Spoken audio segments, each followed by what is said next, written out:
Bonjour YouTube, bonjour à toutes, bonjour à tous, bonne journée, bonne soirée, je sais pas où vous en êtes, mais Barça, PSG, ça arrive mercredi soir 21h sur Canal+, pour ceux qui, je sais pas, qui avaient un doute sur l'horaire, mais tous les matchs de la phase de groupe de Ligue des Champions du PSG cette saison sont à 21h, certains ont des matchs à 18h45, mais pas le PSG, tout est à 21h.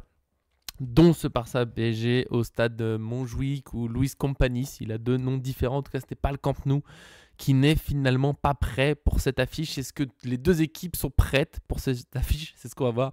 C'était presque une finale de Ligue des Champions la saison dernière. L'Inter Milan a réussi à renverser la tendance contre le Barça pour rejoindre le PSG et se faire écraser.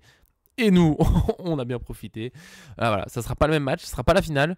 Certains font un peu, ouais, si le Barça gagne, c'est comme s'ils gagnaient des champions. Eh bien non, s'ils gagnent, ils auront gagné ce match de phase de ligue.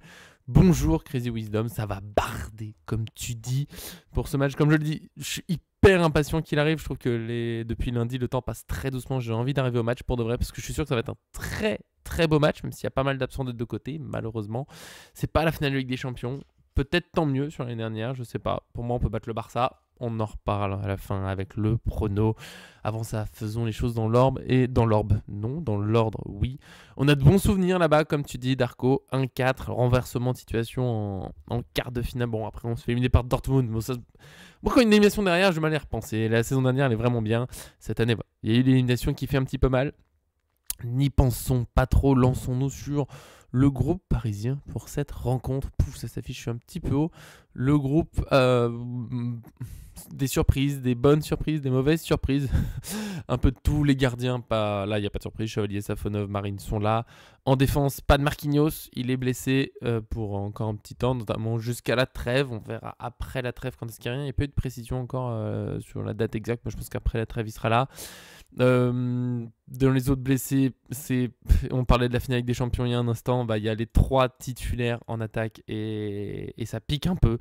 Ça pique un peu, ça complique le fait de faire la compo aussi. Ça va pas être simple. Il y a Darko là en avant-match avant qu'on lance vraiment qui a dit ça ira vite, on aura la même. Attends mon bonhomme, attends. Mais ouais, Dembélé, Doué, Kvaratskhelia, mine de rien, même si on va reparler de Barcola, mine de rien, c'était l'attaque titulaire, en gros, de la fin de la Ligue des Champions du PSG, notamment de la finale. Donc, c'est pas rien comme absence. Kvaratskhelia devrait revenir vite, mais il n'est pas là. Doué, trop juste pour ce match. Je pense en fait qu'il ne jouera pas avant la trêve, même si dans le timing il est prêt, ou alors il fera juste quelques minutes contre Lille ce week-end, notamment parce que ça ferait du bien dans la rotation. Mais prudence maximale, on lui laisse le temps de bien revenir, on prend notre temps comme d'habitude. Parce qu'il y a un beau collectif. En bonne nouvelle, Vitinha est bien là après l'incertitude de samedi. Lui, il est là. Neves est de retour. Titulaire ou pas, on va en reparler, mais Neves est présent dans le groupe. Donc ça, c'est assez intéressant quand même. On peut espérer qu'il jouera, en tout cas. Et au moins, pas d'absence surprise, on va dire. C'est toujours pas. Et Crazy Wisdom, qui a vécu son pire souvenir de supporter, t'étais dans le parkage au Camp Nou en 2017. C'est dur. C'est dur, mais c'est pour ça que là, c'est bien. C'est pas au Camp Nou. C'est bon, tout va bien. On n'est pas au Camp Nou, les gars. Ne nous faisons pas du mal. Au stade Montjuïc, on n'a que des bons souvenirs. Donc vraiment profitons. Au Camp Nou, on y retournera sans doute un jour. Il y aura d'autres Barça PSG dans l'histoire. Forcément, c'est 2 grands clubs de Ligue des Champions. On a fait le tour du groupe. Positif ou pas, on peut aussi souligner qu'il y a Jean-Jal et Njantou qui sont toujours dans le groupe. Eux, ils sont restés. Alors que Slama et Kali ont été remis de côté, on va dire. Enfin, ils sont de retour avec les jeunes. Je pense qu'ils vont jouer la Youth League du coup. Ouais. Ouais, on a un beau groupe. Darko qui me dit, le match de 2007, c'était le match de la corruption. Depuis, le Barça n'a pas repris la Ligue des Champions. Alors que nous, oui, c'est vrai. C'est tout un truc, ce match. Maintenant, il a lancé des choses. Déjà, il y avait une rivalité qui s'était un petit peu installée. Parce qu'il y a eu le match avec Ancelotti entraîneur. Bon, c'était un beau match. Il y a eu des affrontements. Il y a la phase de groupe où on les bat à domicile. Il y a pas mal de... Voilà, on se revoit. Suarez qui nous fait mal au parc. Et ce 2017, c'est un enclenchement de tellement de choses. Le PSG qui déjà était dans un univers un peu star. Gros, on recrute gros pour se faire, entre guillemets, connaître, pour développer l'image encore d'un club sérieux. Cet été-là, c'est Neymar et Mbappé. c'est l'été le plus dépensier possible, imaginable. Pour moi, toujours une erreur. Ça va pas avec ce qu'a fait Mbappé ensuite. Je le disais déjà sur le moment que pour moi, Neymar et Mbappé, ça faisait beaucoup, ça faisait trop... Ça faisait vraiment Euh, deux joueurs qui prendront toute l'attaque et un peu au détriment peut-être du collectif. Pas forcément sous effort défensif, mais juste qu'on pensera trop à eux. Ça va faire trop de stars. Et moi, Monaco, je voulais Bernardo Silva ou Fabinho. Fabinho, tout proche de venir. Le contrat était prêt, mais Monaco n'a pas voulu. Bernardo Silva, il y a eu des tentatives. Ça s'est pas fait non plus. Moi, j'aurais kiffé Neymar et Bernardo Silva. Et je pense qu'on aurait une équipe plus équilibrée. Mais c'est un vieil avis qui ressurgit maintenant. Il y a cet été un peu du coup spécial. Neymar qui quitte le Barça après la remontada. C'est fou qu'il nous ait rejoint finalement. Le Barça qui fait un peu n'importe quoi avec l'argent récolté par Neymar, même si Dembélé a pas tout raté. Coutinho à 100, je crois que c'est 115 millions d'euros. C'est le début de la folie. Je sais pas ce qu'ils ont foutu. On leur a versé 222 millions d'euros. Ils se sont délestés du salaire de Neymar. Et le Barça est quand même tombé dans une crise financière. Et ça, c'est assez fou, mine de rien. On peut parler de plein de choses sur les terrains. Je suis pas un spécialiste de gestion de club et tout.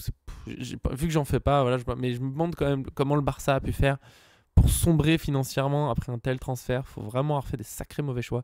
Euh, Oui, Chris, je parle de la compo dans un instant, promis.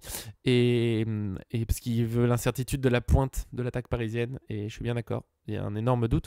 Mais je finis sur mon petit historique. Donc il y a eu ça, le PSG, ça marche pas trop, on pousse jusqu'à prendre Messi en profitant des difficultés financières du Barça, mais ça marche encore moins qu'avant, et on repasse à ce PSG avec Luis Enrique, avec Dembélé qui est du coup plutôt en échec au Barça, Luis Enrique qui a réussi au Barça, il a gagné avec des champions, et voilà, et nous on arrête dans cette forme là. Le Barça plutôt en forme aussi aujourd'hui, on aura tout le temps d'en parler, mais c'est l'une des meilleures équipes, c'est pas pour rien que c'était pas loin de la finale Ligue des Champions, c'est l'un des meilleurs collectifs de la saison dernière aussi. Pour moi c'est notre grand rival dans le jeu avec de l'année dernière. Cette saison, j'ajoute le Bayern Munich que je trouve toujours assez méchant quand même. Ils n'ont pas eu trop de mal. Chelsea, c'est régulier, mais ils n'ont pas eu trop de mal quand même à les battre. Et ils ont Musiala qui est absent et ça enchaîne les victoires en Bundesliga comme si c'était vraiment une formalité. Souvent, c'est en minimum 4-0, voire 6. Enfin, c'est assez impressionnant. Il y a juste la défense qui doit encore un peu se trouver. Mais ouais. Ouais, Crazy Wisdom, c'est le mercato Coutinho, Griezmann. Je sais pas ce qu'ils ont foutu. Pour se faire aussi mal. Le salaire de Messi, bien sûr, mais c'est fou. Quand tu récoltes tout ce que tu as récolté en vendant Neymar, que tu es vainqueur de la Ligue, enfin, que tu as gagné des titres quand même récemment. La Ligue des Champions, c'était pas si vieux que ça. Je crois que c'est en 2015 la dernière. C'est fou, autant de louper. Après, ils ont connu de sacrées déroutes sportives. Il y a eu eux, ils ont subi une remontada contre Liverpool. Il y a eu contre l'AS Rome aussi, il me semble, une remontada. Donc voilà. Gros trajet. Revenons à notre équipe. Comme disait Chris Wisdom, il y a notamment un doute sur la pointe. On va afficher la compo que j'ai préparée. Boum. Oula, si elle est sur le chat, j'en suis désolé. Elle s'est affichée un petit peu plus grande que prévu. Hop, la compo. Je suis pas tout à fait sûr de moi. Je suis jamais sûr déjà avec Luis Enrique qui est capable de toutes les folies. J'ai beaucoup hésité. Je l'avais déjà dit pour je sais plus quel match. Je me demande si c'est pas déjà Atalanta. J'ai pensé une équipe la nuit dernière. Je préparais la vidéo dans ma tête. Ok, on va faire quelle équipe, vu le groupe, les incertitudes. Ok, peut-être plutôt ça. J'ai vu le groupe, je me suis dit ok, je vais faire ça. Et en faisant l'image là pour la compo, j'ai rechangé mon choix. Donc je serai ouvert à d'autres propositions, notamment Darko, bien sûr. On peut discuter, on va discuter tout de suite de la compo sur YouTube. N'hésitez jamais à proposer vos équipes, c'est super intéressant de partager si vous êtes d'accord, si vous avez d'autres idées, si vous voyez autrement. Une seule différence avec Darko, comme il me l'a dit sur Twitter, il met Neves titulaire à la place de Warren Zaïre-Emery. C'est là où je suis pas d'accord avec ce que tu as dit, Crazy Wisdom, tout à l'heure, même si je suis d'accord que le poste de 9, c'est un énorme doute sur ce match. L'autre doute, c'est Neves. Est-ce qu'il est prêt ou pas? Je pense que dans les buts, on n'a aucun doute. Chevalier, il va jouer. Ça sera le match un peu pour juger son début de saison. Ok, il a fait une erreur du Classico, mais s'il fait un gros match contre le Barça, on aura tous oublié. S'il se rate encore là, on va dire sur n'importe quoi, s'il fait une bêtise sur ce match-là, ça va commencer à grincer, mais ça va très vite dans l'univers du PSG, c'est comme ça, c'est l'exigence, on n'a pas le temps, malheureusement. Ouais, Darko, ouais, je suis d'accord, mais je finis sur le Chevalier. Chevalier, c'est le gros match, notamment ce qui va compter là, c'est l'essentiel est devenu pour un meilleur jeu au pied que Donnarumma, c'est pile le genre de match où ça va compter parce qu'il y a un énorme pressing en face, comme nous. Le jeu au pied va compter. C'est le match pour pas faire de bêtises, pour être précis. Donc ça sera un joli test. Même si moi, s'il fait pas un super match, je vais pas dire finalement il est nul, il n'y jamais au PSG. Mais je sais que dans les médias, pour certains supporters, ça va être le match qui fait tout. Qui fait tout au moins sur la première partie de saison. C'est notre dimanche affiche. Après, il y a le Bayern bientôt. Avant la mi-saison, on va dire. Mais bon, Chevalier, ouais, c'est le match. Il y aura des belles frappes de Yamal. Il y aura sans doute des frappes de Lewandowski. Mais c'est pas sûr que soit titulaire. Ça pourrait être Ferran Torres. Il y a Rashford aussi, qui fait une carrière moyenne par rapport au talent qu'il avait, mais qui est toujours capable de sortir des gros matchs, des frappes très particulières, comme on a vu contre Newcastle. Donc attention à ce filou. Mais Chevalier dans les buts, ce sera un joli test. Hakimi, Zabarni, Pacho, Mendes, je vois pas de surprise possible, honnêtement. Il y a un monde où Lucas Beraldo démarre, mais je sais pas. Face à un Yamal, j'ai pas trop envie qu'il y ait Beraldo de son côté. Je préfère Mendes, Pacho pour bloquer Yamal, entre guillemets. Zabarni, je pense qu'il peut s'occuper de Lewandowski, entre guillemets, et Hakimi sur Rashford, en gros, en très résumé. Mais Beraldo, il a des belles qualités de relance, ça pourrait être cool face au pressing, mais je trouve que Pacho a énormément progressé sur toute la saison dernière sur la relance. Zabarni, il me fait pas du tout peur sur la relance non plus. Et défenseur, c'est aussi défendre. Et Beraldo contre le Barça, contre Lewandowski, il avait énormément souffert quand il était arrivé. Bon, il venait d'arriver au PSG, ok, mais je trouve qu'il n'a pas particulièrement progressé sur ses duels face à des joueurs physiques comme ça. Lewandowski, il a fait beaucoup de mal à Beraldo. Yamal, c'est pile le genre de profil qui peut faire mal à Beraldo. Je le vois pas. Franchement, je le vois pas. Et tout le reste, c'est du doute. Je vais recommencer par Darko qui dit que Ramos en pointe, tout le monde sait que je l'aime. Mais j'y crois pas trop. Je réponds d'abord à ce que tu dis là. Darko Kennedy, j'ai entendu sur un podcast quelqu'un remettre le même système que contre Marseille. J'ai rigolé, j'ai quitté la vidéo.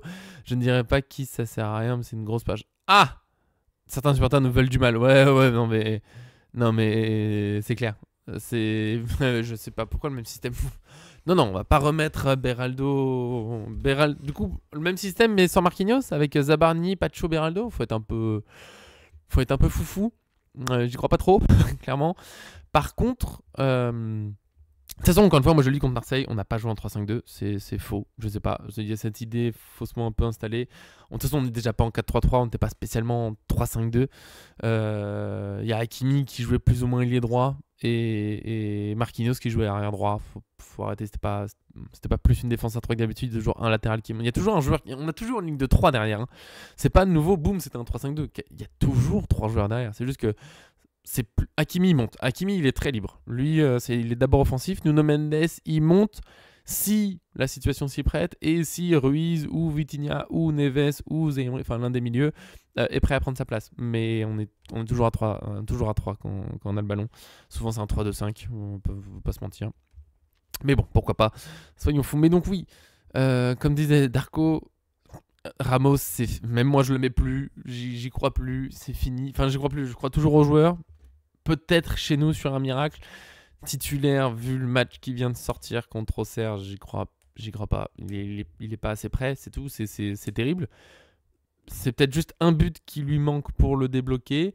Mais là, aujourd'hui, Ramos titulaire contre le Barça, c'est très difficile. Même si, Crazy Wisdom, tu l'as dit, Ramos, ça, dans l'idée, bien sûr. Mais en fait, Ramos, à chaque fois, on pourrait se dire, mais bien sûr, de la tête, il est dangereux sur des passes de Lee. Bien sûr qu'il peut mettre des buts sur des centres de Lee, sur des centres de Hakimi, sur un débordement de Barcola passant en retrait, bien sûr. Mais aujourd'hui, dans la forme qu'il affiche, je pense pas que Luis Enrique le mette titulaire. S'il est titulaire, je serais pas non plus. Pardon, j'essaie de réajuster la cam qui a bougé. Pardon, hop là. J'arrive pas en même temps. S'il est titulaire, je vais pas être complètement choqué. Genre, mais qu'est-ce qu'il fait, Luis Enrique? On est foutu. Je serais surpris. Je l'ai pas dit souvent, mais là, je serais un petit. Ah ouais, ok, quand même. Et un petit indice, moi, c'est que Mayulu, il est sorti à la 60e minute contre Auxerre. Et à ce moment, je me suis dit, partie de la gestion. Parce qu'en général, les joueurs qui Luis Enrique fait tourner 60e minute, c'est le signe du OK, je suis en train de te préserver. Et Mayulu, 60e minute, c'était loin d'être le moins bon joueur contre Auxerre. Quand il est sorti, je me suis dit, OK, il est en train de le ménager, il est en train de préparer le Barça. Et Mayulu pourrait bien démarrer contre le Barça. Je vous le dis, ce que j'avais envisagé pendant un petit moment. C'était de mettre Mayulu au milieu, Ramos en pointe, mais j'ai vraiment du mal. En fait, j'avais sorti Zeyemri, j'ai tenté. En fait, ce que j'ai pensé faire au tout début quand je faisais ma compo avec le groupe, j'ai tenté Lee au milieu plutôt que Zeyemri et Mbaye à droite. Et j'ai un doute avec cette compo. Alors je sais que, bon, Darko, t'as mis Neves, pardon, je bouge des fois sur ma chaise, j'ai beaucoup de mal à rester en place. Ouais, je suis d'accord, Crazy Wisdom, Mayulu, c'est ni un joueur physique, ni un joueur de profondeur, oui. Mais il va pas, au moins il va pas doucement. Il a une certaine fougue balle au pied, il a des qualités pour faire des passes aux autres, il a une belle frappe aussi. J'aimerais bien que Ramos soit prêt. Ramos a un profil, bien sûr, pour jouer dans cette équipe et mettre plein de buts. C'est juste qu'en ce moment, il ne l'aimait pas. Et c'est compliqué sur ce match. Après, s'il joue ou qu'il marque, tant mieux. Et sachant qu'on n'aura peut-être pas la possession. Et ben c'est exactement pour ça que je pense que ce sera Mayulu en faux neuf et pas Ramos. Parce que contre l'Atalanta, c'est ce qu'il a fait. Et l'idée, elle était claire, c'était de sortir du pressing de l'Atalanta avec ce quatrième joueur au milieu qui décroche beaucoup, plus un faux neuf comme Dembélé. Franchement, je pense que ça va être ça. Je pense que ça va être ça. C'est cette idée d'un Mayulu très très mobile qui est pas là en fait pour finir les occasions du tout. Juste, enfin si la situation s'y prête, ok, mais plus pour créer du surnombre au milieu et libérer Barcola, Mendes et Hakimi. Je pense que ce sera plutôt eux qu'on va chercher pour mettre des buts, honnêtement. Oui, en plus si on met Mayulu et Ramos titulaires et Lee au milieu, il n'y a plus que Mbaye remplaçant, mais de toute façon, là il n'y a que Ramos remplaçant et c'est pas non plus énorme comme bon, il y a Mbaye, il y a N'Jantou. Moi je dis il y a un monde où il joue dans ce match, c'est la folie. J'adore ce PSG. Mais moi je suis parti du fait en tout cas que Neves n'est pas prêt. J'aimerais beaucoup, mais c'est quand même 2 semaines d'absence, il a pas rejoué, ça va être un match hyper intense. Sans parler déjà prono, mais c'est très dur. Honnête, si on est très honnête, hyper objectif, de dire dans quel sens il va basculer. Il y a plein de choses possibles. Tout peut aller très vite avec les deux équipes. Et j'ai peur que Neves, là, titulaire tout de suite, ce soit un peu dur. Donc je le vois plutôt rentrer 30 minutes à la fin, très bien, à la place de Vitinha ou Ruiz, le plus fatigué des deux peut-être, ou Zaïre Emery s'il n'en peut plus, je sais pas. Mais Neves titulaire, moi personnellement, ça me surprend. Ça me serait ma deuxième surprise, c'est Neves titulaire, je me disais, ok. Après, il n'a pas été absent super longtemps, c'est pas une énorme blessure qu'il a eu, mais c'est quand même un petit souci musculaire. Il faut prendre son temps. Donc je me méfie. Là où je mets Zaïre Emery aussi, au milieu, en dehors d'un plutôt que Ramos en pointe, voilà. Ouais, je sais que je comprends ce que tu veux dire, Darko. Pardon, je vais lire, ça peut se comprendre. Moi, j'ai eu des mal ces derniers mois quand il y a Zaïre Emery plus Hakimi titulaire. J'ai l'impression que c'est là où Warren ne sait plus trop où se placer. Il faut laisser de la place à Hakimi quand il monte. Eh bien, je pense, parfois, je me dis, ok, Zaïre Emery, il est moins impactant qu'à une période, ok, mais il est pas si mauvais que ça quand même. Faut pas le négliger.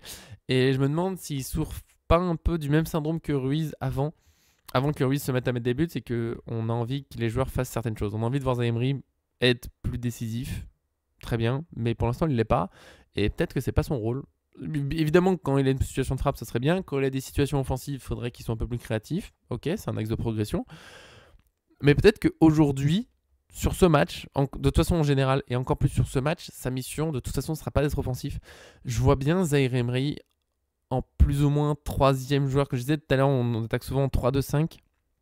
Bah, je vois bien Zaïre Emery très défensif en fait, avec un Ruiz aussi relativement prudent. Et je vous dis, pour moi, c'est Nuno Mendes et Hakimi qui vont monter, créer un peu la folie. Oui, non mais je sais Darko, je sais que tu t'adores Zared. C'est vrai que tu le défends souvent.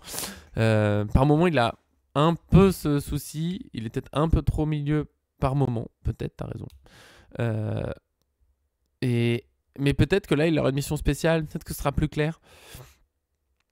Vraiment juste le joueur qui compense. Je le vois comme ça. Je vois un Zaïre Emery assez défensif. Enfin, après, ce que je vous affiche la page en bougeant un truc comme j'avais fait une fois. Je pense que c'est encore possible. Hop, j'essaie de le faire, mais ça bug. Pardon. Je peux pas les bouger là. C'est bizarre. Je crois que j'ai fait bugger la page des compos. Je voulais le bouger, mais ça ne marche pas. Eh bien, c'est dommage. C'est bien dommage. Il faudrait que je le refasse, mais tant pis. Oui, du coup, ouais, faut annuler Yamal, Pedri. Mendes va avoir du boulot, bien sûr. Surtout qu'il n'y a pas Guevara. Mais Barcola défend beaucoup, donc je m'inquiète pas trop pour notre copain Mendes. Je pense que Pacho va pouvoir beaucoup l'aider aussi. Mendes Pacho. Et c'est là où je suis assez serein, parce qu'on a quand même Mendes Pacho. Et du coup, ouais, Lee, plutôt meneur de jeu, en fait, qui décroche assez vite, je pense, le copain de Lee. Hakimi va jouer Lee. Dès qu'on récupère, je pense qu'il démarre. Et Mendes Barcola, grosse combinaison. Et voir un Hakimi qui vient dans l'axe, en fait. Demi-espace droit, Lee. Hakimi qui alterne entre l'aile et l'axe quand il peut. Nuno Mendes qui vient beaucoup dans le centre. Ruiz Vitinha en gestionnaire du jeu au milieu. Ok. Et Zaïre Emery, rôle très défensif. Rôle vraiment, je compense, je m'assure de l'équilibre. Je pense que ça peut le faire. De toute façon, c'est un gros test. On parlait de test pour Lucas Chevalier. Zaïre Emery, c'est un peu le match pour redevenir pas forcément un titulaire des grands matchs parce que Neves est au-dessus pour l'instant. Mais ok, un joueur que les gens respectent peut-être un peu plus en disant ouais, il a sa place au plus haut niveau. C'est un moment pour le montrer. C'est un moment, il y aura pas le choix. Lee, un jeu prévisible, mais je trouve qu'il est plus il est bas, moins il est prévisible. C'est pour ça qu'à la base, j'ai pensé à le mettre au milieu, mais c'est vrai que je vais expliquer. Parce que j'ai pensé à Lee au milieu pour ce côté. Je trouve que quand il est plus bas, il est plus imprévisible. Il va plus gauche, droite, il va un peu partout quand il est dans le cœur du jeu. Je le préfère dans le cœur du jeu et assez bas, avec son pied gauche pour distribuer. Et j'aimerais bien le revoir sur ce match. Problème, je me suis dit peut-être que Mbaye, ailier droit, en vrai, il faut qu'il gomme des trucs, il faut qu'il soit moins brouillon. Mais avec sa percussion, sa vitesse contre un Barça qui aime jouer très haut, qui aime jouer le pressing, il y a un univers où il fait super mal et il arrive peut-être à mettre son premier but en pro, peut-être à faire des passes décisives. Et j'exclus pas encore complètement de voir Lee au milieu pour sortir du pressing, pour lancer les autres, pour lancer Hakimi, pour lancer Mendes, pour lancer Barcola, pour lancer Mbaye. Il y a un monde où on joue là-dessus. J'ai juste un doute. En fait, pour moi, il y a la solution plus défensive, c'est Zaïre Emery au milieu. On est plus safe, on va dire. Et une solution un peu plus... On veut absolument vite sortir du pressing, lancer les attaquants. Et Lee au milieu avec Mayulu qui sert un peu pour perturber tout le monde qui bouge dans tous les sens. Mbaye, très mobile, très rapide. Barcola, Mendes, Hakimi. Il y a moyen. Il y a moyen. Pour moi, il y a moyen. Oui, Ruiz, Barcola, ça peut le faire. Lee, une bonne précision de frappée de centre. Bien sûr. Mais... Il a marqué en étant milieu plusieurs fois. Je trouve que oui, avec la Corée aussi, il est souvent milieu. Et chez nous, je sais pas, je trouve que Lié, souvent, il est un peu trop prévisible. Et finalement, il n'a pas tant de position de frappe. Il a une belle frappe enroulée, mais une belle frappe coup de pied aussi. Et j'aime bien le retrouver dans l'axe. Donc je pense de toute façon, il ne jouera pas vraiment ailier droit. Ça, c'est mort. Il n'est pas là pour déborder, Lee. Voilà, pour moi, c'est la grande question. J'ai même hésité, mais faux neuf, j'aime pas trop. Je trouve qu'il est trop. Mais ça pourrait. C'est juste que dans ce cas, je sais pas où on. C'est l'autre compo avec lequel j'hésitais, mais j'y crois moins. C'est Mayulu au milieu, Mbaye à droite et Lee en faux neuf. Mais ça sort Zaïre Emery, je trouve ça un peu dur pour lui. Et là, c'est carrément offensif, la jeunesse. C'est Mayulu, Mbaye juste à côté. Le talent avant tout, ok. Pas simple de sortir du pressing du Barça. Voilà, je trouve qu'il y a. Oh non, le Barça va vouloir mettre le feu, ils vont mettre un pressing de fou, ça va être un match hyper intense, c'est sûr. Et voilà, pour la compo, j'ai mis mes 3 options. Celle qui est affichée, c'est celle à quoi je crois le plus. Je mets option numéro 2, Lee au milieu, comme je disais, et Mbaye à droite. Ok, petite surprise, mais pourquoi pas, ça peut le faire. Après, il y a un monde où Ramos démarre. Là, c'est grosse surprise. Quand même. Est-ce qu'on met dans ce cas, c'est entre Zaïre Emery et Mayulu. J'aime bien Mayulu, son audace dans le jeu, j'aime beaucoup. Mais il faut pas oublier de défendre très bien contre le Barça. Et Zaïre Emery là-dessus, l'impact qu'il peut mettre. Ok, je dis pas qu'il peut éteindre Pedri. Personne peut éteindre Pedri. Pedri sera pénible, Pedri sera dangereux. Mais Zaïre Emery sur Pedri, ça peut être une solution pour au moins l'empêcher de jouer tranquillement. Gros pressing. Très intense. Lee aussi, d'ailleurs, c'est pour ça que Lee, j'aime bien le voir titulaire. Il met beaucoup d'intensité dans ce qu'il fait. C'est toujours une façon d'empêcher de jouer tranquille. Va falloir sortir un peu les muscles, entre guillemets. Zabarni, pas de chaud là-dessus. J'ai pas de doute. Nuno Mendes, je pense qu'il est prêt. Zaïre Emery, il sait le faire. Mayulu, c'est un peu ce qui lui manque. Mayulu est plus audacieux que Zaïre Emery dans le jeu. Il est plus offensif.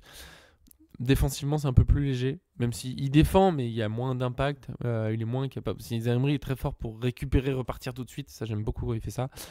Donc, ouais, Zaïre Emery au milieu, je me dis que ça a clairement du sens pour stopper un peu le talent offensif du Barça, parce qu'il y a des beaux joueurs aussi côté Barça. Je pense qu'on est bien sur l'équipe du PSG. On a fait un bon tour. Il y a sans doute d'autres options possibles. Je le redis dans les commentaires sur YouTube. N'hésitez pas à donner les 3 options que j'ai données, celles qui vous plaît le plus. Vos vos compos, évidemment. Crazy Wisdom veut un tireur de penalty. Vitinha, hein, il en a loupé, certes, mais Vitinha reste un très bon tireur. Sinon, il y a peut-être un Hakimi. Ok. Lee, peut-être, aussi. Mais Vitinha, je pense. Petite présentation du Barça, les copains. Toujours un extrait de l'article à venir. Pardon, je vais remonter ça. Hop. De l'article à venir sur le site. Toujours le fameux Legrand.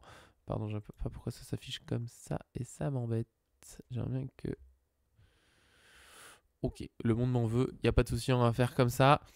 Je suis descendu un peu bas. Le Barça, j'ai pas besoin de faire trop de présentation historique. Je pense que le Barça, en plus on en a parlé tout à l'heure, crise financière, mais ils arrivent toujours à s'en sortir un peu. C'est un peu louche cette histoire. Grosse crise financière, mais on s'en sort toujours. Et ça recrute quand même, et ça recrute pas si mal. Les départs cet été, il n'y a pas grand chose. Il y a très peu de départs. Inigo Martinez qui est parti libre, ça fait peut-être un petit peu mal aux finances, mais en fait il y a très peu de départs côté Barça, on n'arrive pas trop à vendre. Ils arrivaient Juan Garcia qui vient, alors que Ter Stegen est blessé pour longtemps, pour 25 millions, sacrée dépense pour un gardien, mais c'est un bon gardien qui est venu, sauf qu'il est absent, on en reparle. Et sinon, voilà, crise financière, de transfert Ronny Bargi, je l'aime beaucoup, les Suédois, c'est un grand talent, j'ai envie de le voir grandir. Je suis très heureux pour lui qu'il aille au Barça, j'aime pas, je pense porter du Barça, mais j'aime bien voir les Suédois dans les grands clubs, donc super. C'est mon histoire, c'est comme ça. C'est mon côté suédois. Donc très bien de voir un talent qui a l'occasion de grandir dans un grand club comme ça, mais c'est un transfert à 2 millions. Il y a le prêt de Rashford qui est honnêtement pour un club en difficulté financière un excellent coup, je pense. Quant à d'autres options, il y avait plus tentant peut-être que Rashford. Mais Rashford, c'est l'occasion de sa vie, c'est un prêt, c'est pas grand chose de risqué, mais voilà, c'est un petit mercato pour le Barça, mais qui est une très belle équipe, bien sûr. Ils sont aujourd'hui premiers de Liga, 19 points au compteur, 6 victoires, 1 nul. Ils ont battu Newcastle 2-1 lors de la première journée Ligue des Champions, doublé de Rashford d'ailleurs, ça m'avait surpris, mais pourquoi pas. Meilleure attaque de Liga, 21 buts inscrits. Real Madrid est à 16, les derniers sont à 2 buts seulement. Voilà, 21 buts en début de saison, c'est déjà énorme. L'une des meilleures défenses, 5 buts encaissés seulement, comme Villarreal, qui est 3ème, je crois, de Liga ou 4ème, je sais plus, qui n'est pas à surveiller peut-être. Girona a déjà pris 16 buts, donc avec 5 qui sont bien loin. Le Barça est fort. Meilleur buteur en Liga, Robert Lewandowski, qui est un peu loin de Kylian Mbappé, mais il met toujours ses buts. J'arrête pas d'entendre que c'est la fin, que machin, qui est trop vieux. Lamine Yamal, meilleur passeur, bien sûr. Il est de retour d'ailleurs pour ce match. Darko qui s'en va là-dessus. Mon Dieu! Donc, peut-être 1-2 du coup pour le PSG, début de Neves et Mayolou. Franchement, ça serait très fort. Un but de Yamal, gros match de chevalier de notre défense. Ça sera pour moi un match référence début de saison. C'est possible, profitez bien. Mais bien sûr, nous on se finit ça tranquillement. Gros bisous à toi, Darko. Je le redis pour ceux maintenant que j'ai donné ce prono-là. Il y aura le mien plus tard. Le bon score, je vous applaudis, point du débrief. Le bon score est un buteur surprenant. Tous les buteurs, bien sûr, mais un buteur surprenant déjà. Ou une moitié, s'il y a beaucoup de buts, une moitié de buteurs. Mais c'est une chanson improvisée, les gars, que je vous fais en honneur, bien sûr. Mais ça, il faut aller le gagner, il faut aller le chercher. Franchement, ça ferait plaisir. Et... Oh, il y a un petit problème. Ouais, un tacle de Mendes sur Yamal à la glotte, ça pourrait être une bonne stratégie. Oui, il faut éviter le carton rouge, c'est tout. Il faut éviter, mais Yamal, bien sûr, présent et très dangereux, évidemment. Les 5 derniers matchs du Barça, il y a un 6-0 contre Valence. Alors, Valence, on n'est plus sur les meilleures années, mais quand même. 1-2 contre Newcastle, c'est moins extraordinaire, mais c'est pas si mal. Retafe 3-0, Real Oviedo 1-3, Real Sociedad 2-1. C'est pas non plus un super score, mais par contre, il y a des stats, je trouve qu'ils sont...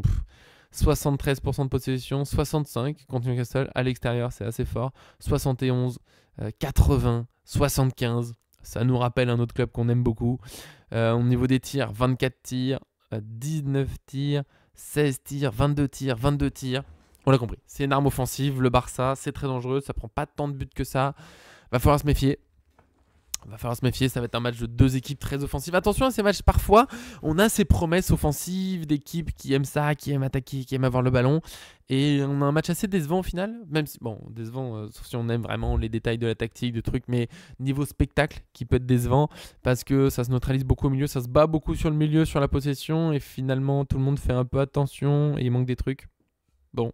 Mais je vois pas une équipe en tout cas se replier sur son but. C'est dans l'ADN de personne et tout le monde ça va être hyper intense. On a beaucoup parlé des absents du PSG, notamment dans les médias, j'en suis fatigué. Il y a des absents aussi côté Barça. Gavi pour 5 mois, c'est coup dur, j'ai l'impression que c'est la carrière pour l'instant. Peine à à démarrer. Tout le monde sait que c'est un grand joueur, mais il est souvent absent, malheureusement. Fermin Lopez, très important comme blessure sur le milieu. Ter Stegen et Johan Garcia sont blessés. Du coup, c'est Chesney qui était revenu l'année dernière, finalement il a été gardé, qui vont être dans les buts. Et Rafinha en attaque. Alors, il y a Rashford pour le remplacer, mais Rafinha, c'est quand même une vraie absence.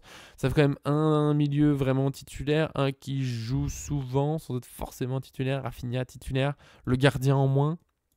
C'est quand même pas rien. Baldé normalement revient, mais il revient de blessure, donc d'une assez longue blessure, donc c'est pas sûr qu'il joue.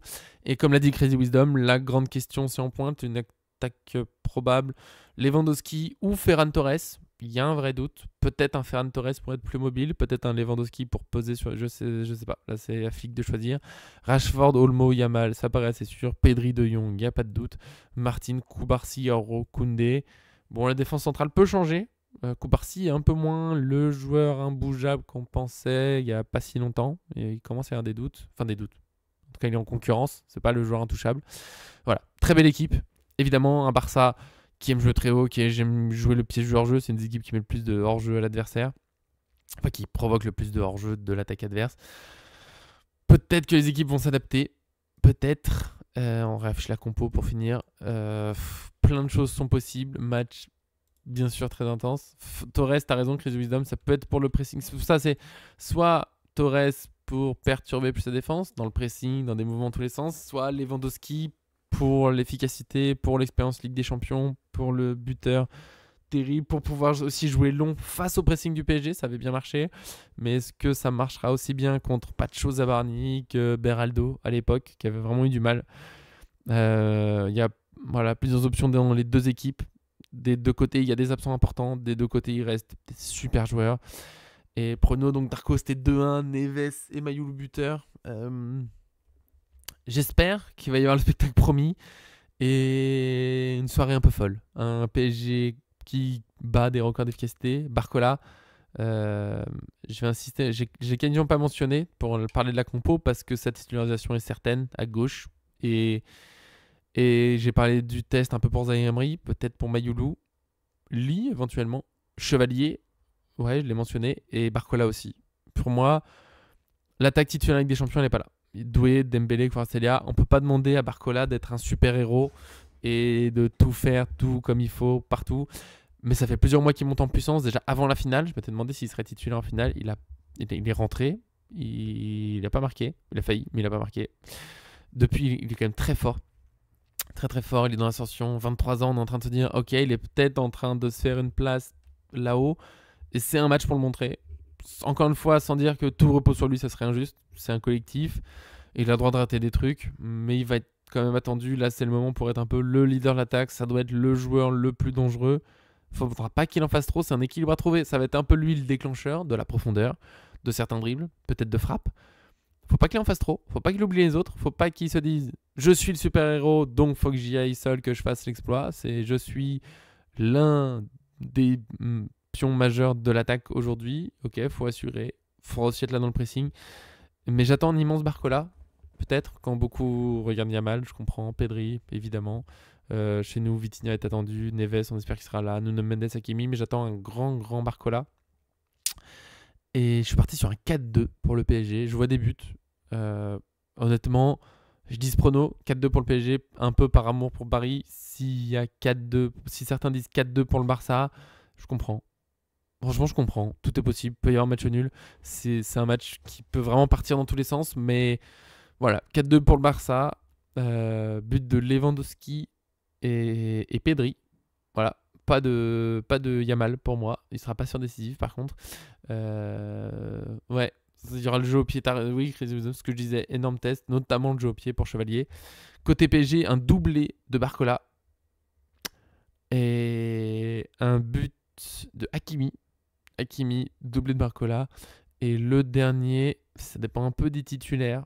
Mais Lee, je le vois bien mettre un petit but, Lee.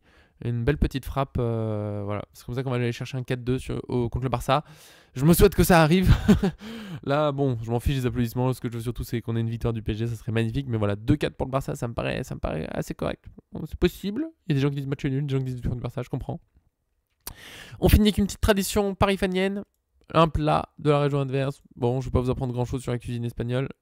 Poussez-vous s'il vous plaît. Des petites spécialités. On a la patatas bravas. Oh, ça me parle. Je crois qu'on avait déjà fait cette page-là pour le dernier match contre une équipe espagnole. Une forme de cube de pommes de terre croustillante accompagnée d'une sauce de Dieu. Bon, ça peut être très sympa, ça, pour si vous voulez manger un peu barcelonais. Comme je ne l'ai pas trop expliqué, mais oui. Une tradition née de la Coupe du Monde 2018 avec ma femme. Manger un plat de la ville adverse, de la région adverse, du pays adverse. Bon, là, on va essayer de viser les tapas espagnols. Pas besoin de vous les présenter. Tortilla de patatas. Évidemment, ça peut être très bon. Paella. Banger. Pour moi. En plus, j'en mange pas très souvent parce que ma femme n'aime pas trop ça à cause le riz. Enfin, pas le riz en soi, le riz ça va. C'est le riz façon paella qu'elle aime pas trop, ce qui est un peu embêtant parce qu'il y en a partout, forcément, dans une paella. Voilà. Ça, je connais pas. Escaixada, je l'ai sans doute très mal dit. Qu'est-ce qu'il y a dedans? Salade fraîche et légère qui se déguste. Ok. Poivron, tomate, oignon, olive. Autour de morue salée. Ah, alors j'étais gagné par la salade. Morue salée, je suis moins. Voilà. Escalivada. Légumes grillés, pelés. Ouais, je suis pas sûr. Je suis pas très courgette ni aubergine. Donc j'ai un gros doute sur ce cas-là, mais pourquoi pas. Oh waouh. C'est quoi ça? Nanana, boulette de viande. Ok. Saucisse blanche. Ok, c'est un peu le cassoulet de Barcelone, je crois. Et des légumes, de pâtes, parfois du riz, un plat compieux. Ok, c'est vraiment le cassoulet de l'Espagne. Ça a du pain avec de la tomate, on peut se mentir, avec de l'ail, ça peut être bon. Ok, ça peut être sympa aussi. Du riz noir avec des crevettes. Très bien. Oh, ça a l'air sympa ça. Oh, que ça a l'air sympa ça. Donc, pas de pêcheur. Ah, plutôt que de la paella, c'est des pâtes au fumet de poisson. Avec des gros vermicelles, bah, ça peut être très sympa. La bomba! Oh waouh, boule de pommes de terre en une seule bouchée. Ok. Croquettes fines, fourrée une farce de viande, sauce tomate. Ça peut être très bon, effectivement. Ça fait très crème brûlée, on va pas se mentir. C'est une crème brûlée, globalement. Et un dernier. Oh là, boisson non alcoolisée. Bon, ça va. Ça va. Base de sucre de racine, un mélange de souchet, d'eau et de sucre. Et bah très bien. Des plats que je ne connaissais pas, d'autres qui m'ont donné très envie. Il faut que je négocie pour manger une paella, c'est pas possible. Je peux plus le passer à côté. Voilà, ce sera tout. Petite tradition que j'ai respectée. Sur ce, je vous aime. Merci Crazy Wisdom, Darko pour votre présence. Ça fait plaisir. On se retrouve jeudi. Normalement demain repos sauf énorme nouvelle. Je sais pas. Peut-être un absent de dernier moment ou un truc comme ça. On ferait une vidéo un peu dernier moment. Mais normalement demain je me repose niveau vidéo. Parce que jeudi il y a le débrief. Vendredi il y a Lille PSG l'avant-match comme aujourd'hui pour Barça PSG. Profitez bien du match. On espère tous une victoire du PSG. Il faut y croire. Ça va pas être facile, il y a des absents, mais il reste des beaux joueurs, il reste des très beaux joueurs. Je crois en Luis Enrique aussi. Des gros bisous, merci à vous et à très bientôt. N'oubliez pas de donner vos pronos sur YouTube, ça fait toujours plaisir.